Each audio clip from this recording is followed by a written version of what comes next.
أعوذ بالله من الشيطان الرجيم. بسم الله الرحمن الرحيم. السلام علیکم ورحمۃ اللہ وبرکاتہ۔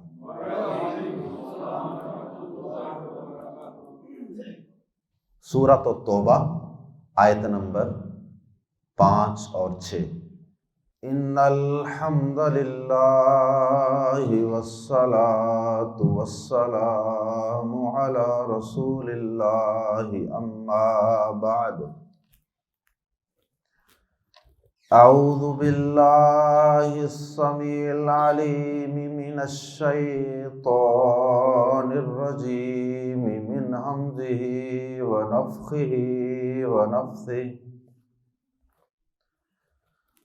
فَإِذَا انسَلَخَ الْأَشْهُرُ الْحُرُمُ فَاقْتُلُوا الْمُشْرِكِينَ حَيْثُ وَجَدتُّمُوهُمْ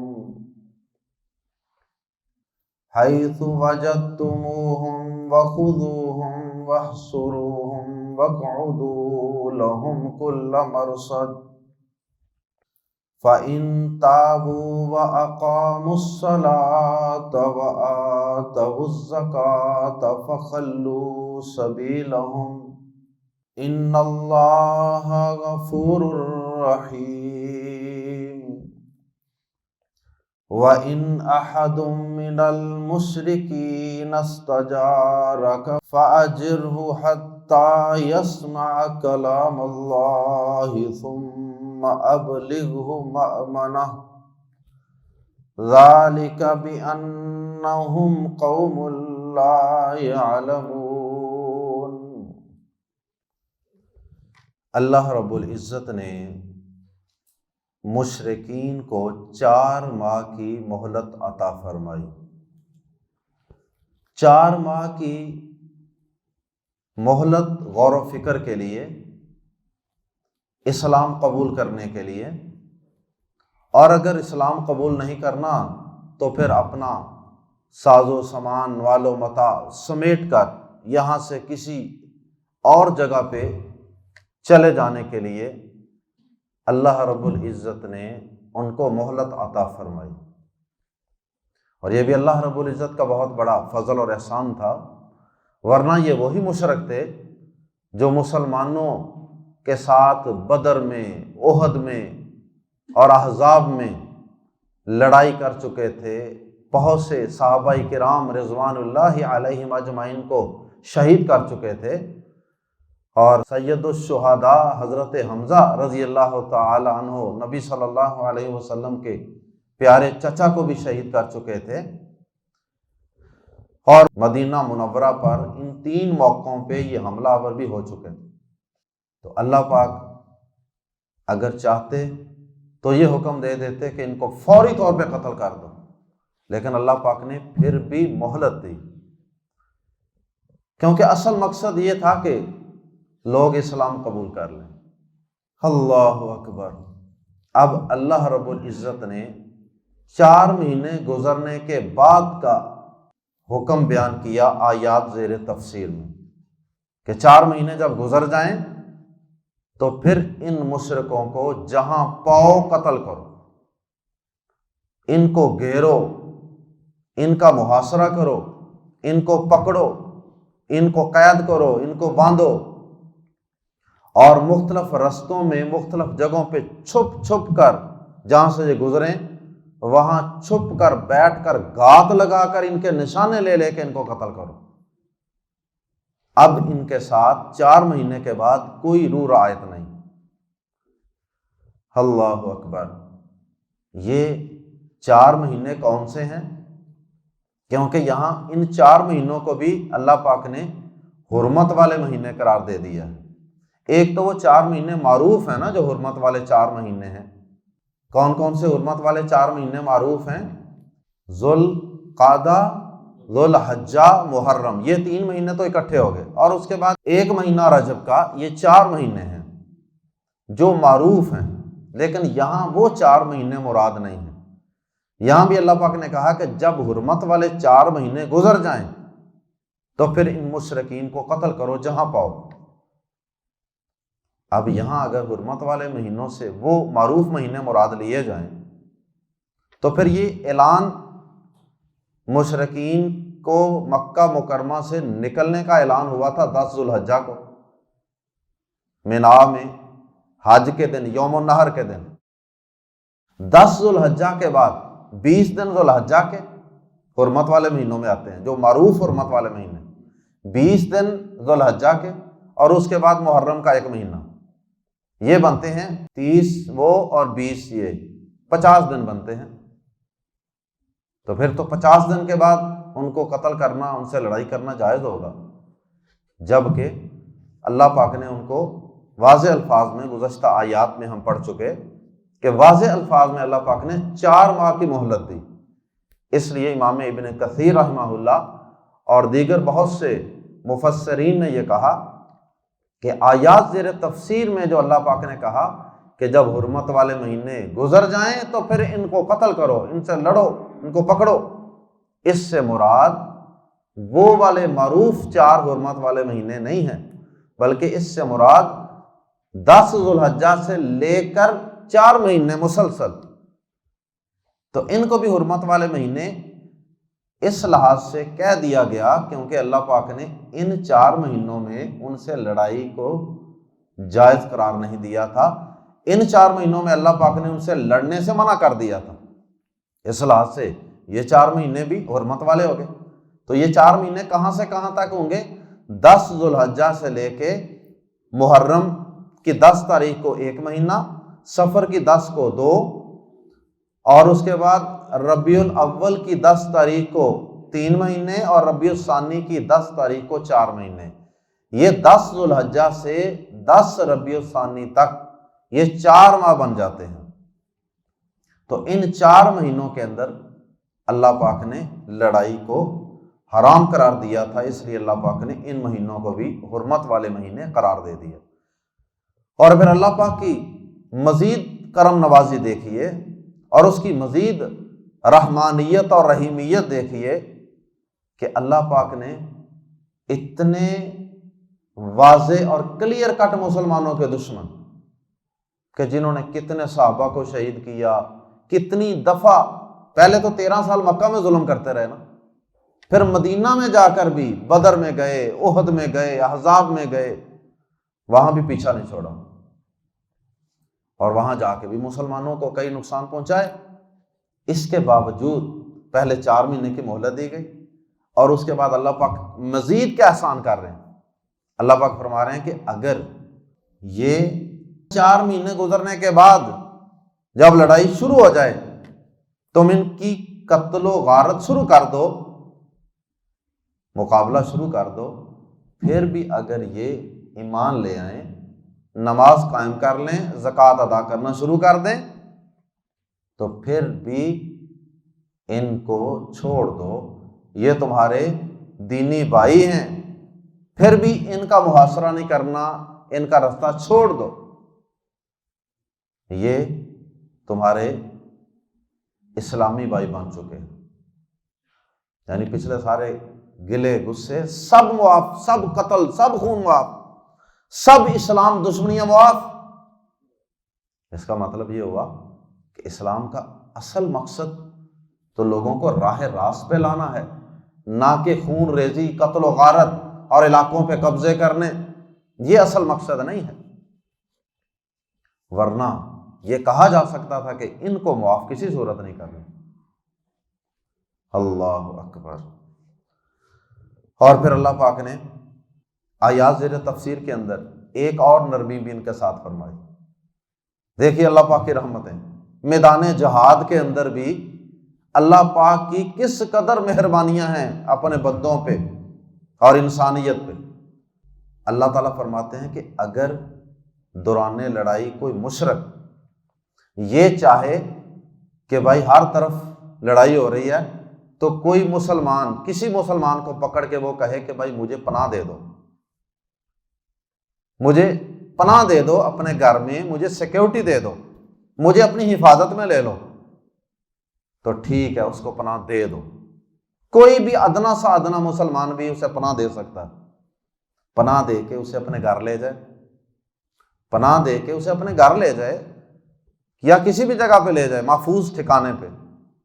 اور وہاں جا کے فرمایا کہ اسے قرآن سناؤ، اسے دین اسلام کا تعارف کرواؤ کہ یہ اللہ پاک کی کتنی بڑی رحمت ہے دین اسلام انسانیت کے لیے۔ شاید وہ قرآن سن کر، شاید وہ دین کی باتیں سن کر، شاید وہ مسلمانوں تمہارا کردار دیکھ کر، تمہارا عبادت کا طور طریقہ اور تمہارا رہن سہن، آپس کی محبت، السلام علیکم، اور یہ ساری چیزیں، تمہارا کردار، تمہاری گفتار دیکھ کر شاید کہ وہ مسلمان ہو جائے، شاید اس کا دل توحید سے منور ہو جائے، قرآن اس پہ اثر کر جائے۔ تو اصل تو اسلام کا مقصد ہی یہ ہے۔ اور اگر وہ 1 2 دن 4 دن کے بعد وہ کہتا ہے کہ نہیں جی مجھے اب واپس اپنے علاقے میں جانا، اپنے قبیلے کے پاس جانا، اپنے لوگوں کے پاس جانا، تو اب آپ بھی اس کو ہمیشہ ہمیشہ کے لیے پناہ نہ دیے رکھیں، آپ اسے ہمیشہ ہمیشہ کے لیے پناہ نہ دیے رکھیں، بلکہ اسے اس کے ٹھکانے تک، اس کے قبیلے تک، اس کے گھر تک، جہاں وہ کہتا ہے، جہاں وہ محفوظ ہو، وہاں تک اپنی سیکیورٹی، اپنی حفاظت میں پہنچا کے ہو۔ کتنے احسانات ہیں اس قرآن کے اور اس اسلام کے اور اس رب رحمان کے انسانیت کے اوپر۔ اور کیوں؟ اس نے پناہ لی ہوئی ہے نا آپ سے، اب اس پناہ کو توڑنا نہیں ہے۔ پناہ کے دوران آپ یہ کہیں کہ اب اس نے اسلام قبول نہیں کیا تو اب رستے میں اس کو جاتے ہوئے رستے میں چھوٹ کر دو، ایسا نہیں کرنا۔ ہاں، جب یہ اپنی محفوظ جگہ پہ پہنچ جائے، گویا کہ تمہاری پناہ سے اب وہ آزاد ہو گئے، اس کے بعد پھر دوبارہ اس کے ساتھ لڑائی ہو سکتی ہے، جیسے باقی مشرکین کے ساتھ لڑائی ہو سکتی ہے۔ بعد میں کوئی مسلمان اس کو قتل کر دے تو وہ درست اور ٹھیک ہے۔ آئیے قرآن مجید کے الفاظ میں پڑھتے ہیں، فا پھر پس، اذا جب، ان سالخہ نکل جائیں، ان سالخہ نکل جائیں، گزر جائیں، الاشہر شہر کی جمع، الاشہر الحرم،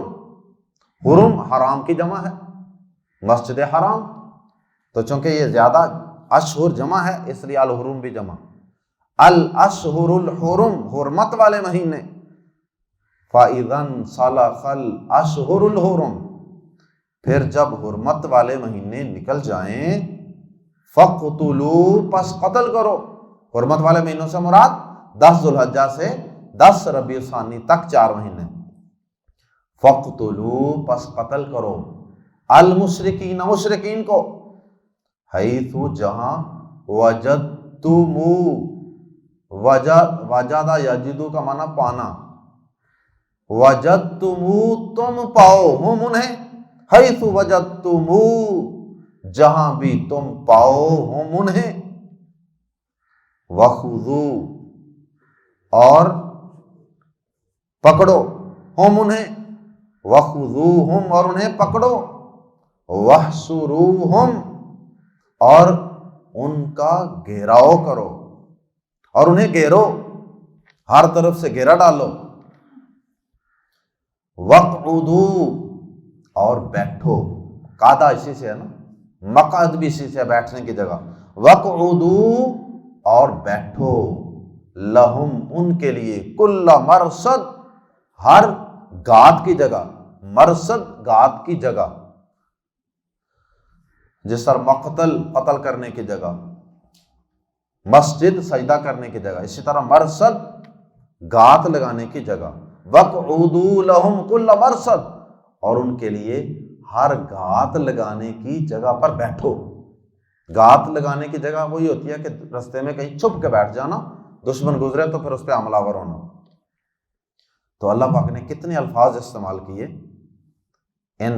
مشرکوں کو مارنے کے لیے، ان کو پکڑنے کے لیے، ان پہ سختی کرنے کے لیے۔ ایک تو کہا کہ ان کو قتل کرو جہاں بھی پاؤ، دوسرا فرمایا کہ انہیں پکڑو،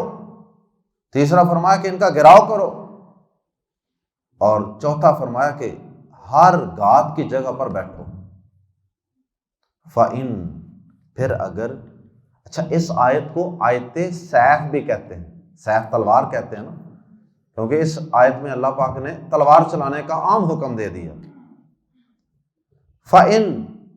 پھر اگر، اللہ پاک کی رحمت دیکھیے، قتل کرو، پکڑو، گھیرو، گھات لگاؤ، لیکن اس کے فوراً بعد اللہ پاک کی رحمت کیسے جوش میں آئی؟ فَإِن، پھر اگر تابو، وہ توبہ کر لیں اسلام دشمنی سے، شرک سے، کفر سے، اسلام دشمنی سے، وَأَقَامُوا، اور وہ قائم کریں الصلاۃ، نماز، وَآتَوُا الزَّکاۃ، اور وہ دیں زکوٰۃ، فا، تو، خلو، توبہ کے اندر کلمہ شہادت آ جاتا ہے، شہادتین، توبہ کے اندر یعنی اپنا کفر یا شرکی عقیدہ چھوڑ دیں، اور اشہد ان لا الہ الا اللہ و اشہد ان محمد رسول اللہ پڑھ لیں، اور اس کے بعد نماز قائم کریں، زکوٰۃ ادا کریں۔ یہ تین شرطیں اللہ پاک نے بیان کی، تین شرائط۔ فا، تو، خلو، چھوڑ دو، سبیلہم، ان کی راہ، تو ان کا راستہ چھوڑ دو، پیچھے ہٹ دو، اب نہ انہیں پکڑنا ہے، نہ گھراؤ کرنا ہے، نہ گھات لگانی ہے، نہ مارنا ہے، نہ قید کرنا۔ فخلوا سبیلہم، تو ان کا راستہ چھوڑ دو۔ اللہ اکبر، ان اللہ، بے شک اللہ، غفور الرحیم، بے حد بخشنے والا، نہایت رحم والا ہے۔ اگر کوئی مسلمانوں کے خلاف اتنی لڑائیاں کر کے بھی، اتنے صحابہ کو شہید کرنے کے بعد بھی اگر سچے دل سے اللہ پاک کے دامن رحمت میں آ جاتا ہے تو اللہ پاک اس کے لیے غفور الرحیم ہے۔ شاہ عبد القادر رحمہ اللہ نے لکھا ہے اس آیت کی تفسیر میں، وہ کہتے ہیں کہ اس آیت کا مطلب یہ ہوا کہ جس نے نماز چھوڑی اس سے اللہ کی امان اٹھ گئی، کیونکہ یہاں یہ کہا جا رہا ہے کہ اگر وہ نماز پڑھیں، زکوٰۃ ادا کریں، تو پھر آپ ان کا راستہ چھوڑ دیں، اور اگر وہ یہ کام نہیں کرتے تو پھر تلوار چلے گی ان پہ، کیونکہ وہ اللہ کے دشمن ہیں، مسلمانوں کے دشمن ہیں اور عہد شکن ہیں۔ لیکن اگر یہ کام کر لیتے ہیں تو تلوار رک گئی۔ تو اگر کوئی نماز پڑھے گا، زکوٰۃ ادا کرے گا، تو اس کو امان اور حفاظت مل گئی، اور اگر وہ نماز نہیں پڑھے گا، زکوٰۃ نہیں دے گا، اسے لڑائی ہوگی۔ جیسے صحیح بخاری میں حدیث ہے، حضرت ابو بکر صدیق رضی اللہ تعالی عنہ، انہوں نے جب ان پہ خلافت کی ذمہ داری پڑی تھی نا نبی صلی اللہ علیہ وسلم کے دنیا سے تشریف لے جانے کے بعد، تو کچھ لوگوں نے انکار کر دیا، کچھ قبائل نے، کہ ہم زکوٰۃ نہیں دیں گے۔ نبی صلی اللہ علیہ وسلم کے تربیت یافتہ اس صحابی نے کہا، واللہ لأقاتلن من فرق بین الصلاۃ والزکاۃ، اللہ کی قسم جو نماز تو پڑھے گا، زکوٰۃ نہیں دے گا، یعنی دونوں میں تفریق کرے گا، فرمایا کہ اللہ کی قسم میں ابو بکر اس کے ساتھ قتال کروں گا، لڑائی کروں گا، جنگ کروں گا۔ عمر فاروق رضی اللہ تعالیٰ عنہ نے کچھ نرمی کا مظاہرہ کیا کہ اتنی سختی نہ کریں، لیکن بعد میں وہ کہا کرتے تھے کہ اللہ کی قسم ابو بکر کا فیصلہ درست تھا۔ انہوں نے ابتدا میں ہی فتنے کو کچل دیا تھا، اور انہوں نے کہا تھا کہ اگر کوئی اللہ کے رسول صلی اللہ علیہ وسلم کے دور میں ایک اونٹ کی رسی بھی زکوٰۃ میں دیتا تھا نا، اللہ کی قسم میں وہ رسی بھی لوں گا اس، کیونکہ کلمہ تو اپنی مرضی سے پڑھا ہے نا، اسلام قبول کروانے میں کوئی جبر نہیں، یہ مسئلہ اچھی طرح سمجھ لیں، اسلام قبول کروانے میں کوئی جبر نہیں اسلام میں، لا اکراہ فی الدین، لیکن جب کوئی اسلام قبول کر لے اس کے بعد اسلامی حکومت اس شخص سے اسلام کے احکامات پر زبردستی امپلیمنٹیشن کروا سکتی۔ یہ کام کرنا ہوگا تمہیں، کیونکہ تم نے اسلام قبول کرنے کا دعویٰ کیا ہے، تم نے مسلمانوں کے حقوق لینے ہیں اسلامی حکومت سے، لہٰذا تمہیں یہ کام کرنا ہوگا۔ اللہ اکبر۔ اور نبی صلی اللہ علیہ وسلم کا بھی یہی فرمان ہے صحیح بخاری میں، عبداللہ بن عمر رضی اللہ تعالیٰ عنہ بیان کرتے ہیں کہ آپ نے فرمایا امرت ان اقاتل الناس حتی یشہدوا ان لا الہ الا اللہ وان محمد رسول اللہ۔ آپ نے فرمایا کہ مجھے اس بات کا حکم دیا گیا ہے کہ میں اتنی دیر تک لڑائی کرتا رہوں، جہاد کرتا رہوں، جب تک کہ وہ دو چیزوں کی گواہی نہ دے دیں، لا الہ الا اللہ کی اور محمد الرسول اللہ کی صلی اللہ علیہ وسلم، یعنی شہادتین، دو گواہیاں، توحید اور رسالت کی گواہی، ان کو ایک ہی چیز شمار کیا گیا، اور اس کے بعد وہ نماز قائم نہ کر لیں، زکوٰۃ ادا نہ کرنے لگ جائیں۔ نبی صلی اللہ علیہ وسلم نے بھی ان تینوں چیزوں کا تذکرہ کیا، فرمایا کہ جب وہ یہ کام کرنے لگ جائیں تو انہوں نے مجھ سے اپنے مال، اپنے خون اور اپنی جانیں، ہر چیز محفوظ کر لی ہے، وہ امان میں آ گئے، حفاظت میں آ گئے، اب تلوار نہیں چلے گی۔ اور فرمایا رہی یہ بات کہ اگر کوئی منافق شخص اوپر سے یہ کام کر لے، کلمہ بھی پڑھ لے، نماز بھی پڑھتا جائے مسلمانوں کے ساتھ، 2.5% وہ ٹیکس سمجھ کے زکوٰۃ بھی دیتا رہے، تو پھر اس منافق کو بھی پناہ ملے گی، اس منافق پر بھی اسلام کی تلوار نہیں چلے گی۔ اللہ اکبر۔ نبی صلی اللہ علیہ وسلم کے دور میں ایک واقعہ پیش آیا تھا نا، صحیح مسلم میں حدیث ہے، اسامہ بن زید رضی اللہ تعالیٰ عنہ ایک غزوے کے اندر، ایک لڑائی کے اندر جب تلوار چلانے لگے تو ایک کافر جو سامنے تھا نا، اس نے جلدی سے آگے کلمہ پڑھ لیا، تو آپ نے اس کے باوجود اس کو نیزہ مارا اور اس کو قتل کر دیا۔ لیکن کہتے ہیں کہ میرے دل میں تھوڑا سا کھٹکا ہوا کہ یہ پتہ نہیں کام صحیح کیا کہ غلط۔ واپس آیا، اللہ کے رسول صلی اللہ علیہ وسلم کی عدالت میں سارا واقعہ عرض کیا۔ وہ ہر چیز اللہ کے رسول صلی اللہ علیہ وسلم کے سامنے پیش کرتے تھے کہ کام غلط تو نہیں ہوا۔